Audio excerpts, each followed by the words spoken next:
অভিযান তৈরিকে যারা উচ্ছেদের জন্য লড়াই করছেন এবং উচ্ছেদ করার চেষ্টা করছেন, এদের সাথে এই মুক্তিযুদ্ধের চেতনা এবং মুক্তিযুদ্ধের যে আকাঙ্ক্ষা সেটার সাথে আসলে সত্যি আমাদের নিজেদের হোটেল।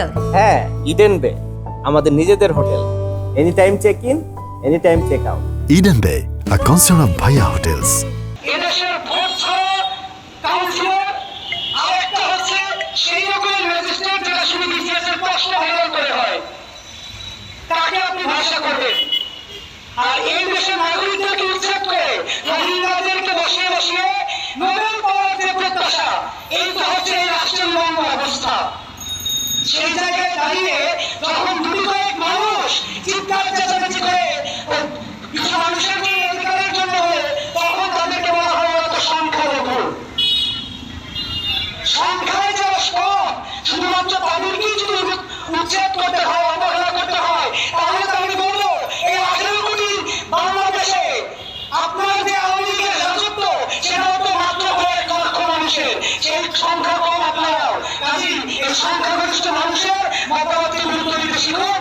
আমাদের একটাই দাবি, এই যারা এখানে সবাই দাঁড়িয়েছি, এই বিরাম জিল্লাতে যে ঘটনাটা ঘটছে এটাকে অনতি বিলম্বে বন্ধ করুন এবং বাংলাদেশের এই নদীতে আর কোথাও তৈরি না হয় সেই ব্যবস্থা নিশ্চিত করুন। এই হরিজনপল্লীতে যাদের বিরুদ্ধে যাদেরকে উচ্ছেদ করার চেষ্টা করা হচ্ছে, যাদেরকে অত্যাচার করা হচ্ছে, তাদের জাতীয় পরিচয়পত্র আছে, তারা এদেশের নাগরিক, এদেশের ভোটার, তারা ভোট দেয় এবং তাদের জাতীয় নাগরিকপত্রে জাতীয় যে পরিচয়পত্র, যে নাগরিককে তারা যে ভোটার জায়গাটি তাদের ঠিকানা জায়গায় লেখা আছে, অতএব তারা এদেশের নাগরিক, তারা বাংলাদেশের নাগরিক। আমি একটি কথাই বলতে চাই, বাংলাদেশের সকল নাগরিকের জন্য বাসস্থান নিশ্চিত করুন। শেখ হাসিনা মাননীয় প্রধানমন্ত্রী বারবার বলছেন একজন মানুষের গৃহহীন থাকবেন না, কিন্তু সেই গৃহ নির্মাণের নামেও লুটপাট হচ্ছে।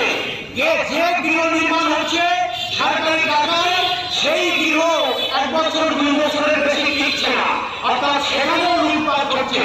আমি শুধু বলতে চাই, মানুষের যে মৌলিক অধিকার, খাদ্য, বস্ত্র, বাসস্থান, চিকিৎসা এবং শিক্ষা, এই মৌলিক অধিকার রাষ্ট্রকে বলতে চাই সকল মানুষের জন্য এই মৌলিক অধিকারগুলি নিশ্চিত করতে হবে।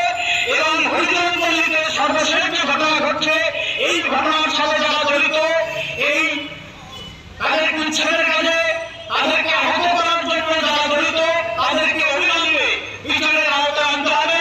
এক শ্রেণীর মানুষ যাদেরকে দেশে আনা হয়েছিল, যারা এসেছিল এদেশের দেশটাকে, এই ভবনকে পরিষ্কার রাখার জন্য এবং এই পরিষ্কার রাখার জন্য তারা আজকে তাদের জীবনকে বাঁচিয়ে রেখে 71 সালের যুদ্ধ তারা অংশ নিয়েছিল। হরিমোহন জেলার অঞ্চল বাসিন্দা 71 সালে যুদ্ধে মারা গিয়েছে 6 জন, 10 জন আহত মারা গিয়েছেন। আমরা আজকে তাদেরকে স্মরণ করছি। আমরা যখন মুক্তিযুদ্ধের চেতনার কথা বলছি, অথচ সেই শ্রমিক বর্তমানের যে আবাস, সে আবাসকে আজকে তাদের যে পরিমাণ আছে তাদের বঞ্চিত করার জন্য আমরা সেখানে পায়তারা করছি। যারা আজকে এই মুক্তিযুদ্ধের চেতনার কথা বলতেছেন এবং যারা আজকে এই নিয়োগ জেলার পরিচ্ছন্নতা কর্মীদের অভিযান তৈরিকে যারা উচ্ছেদের জন্য লড়াই করছেন এবং উচ্ছেদ করার চেষ্টা করছেন, এদের সাথে এই মুক্তিযুদ্ধের চেতনা এবং মুক্তিযুদ্ধের যে আকাঙ্ক্ষা সেটার সাথে আসলে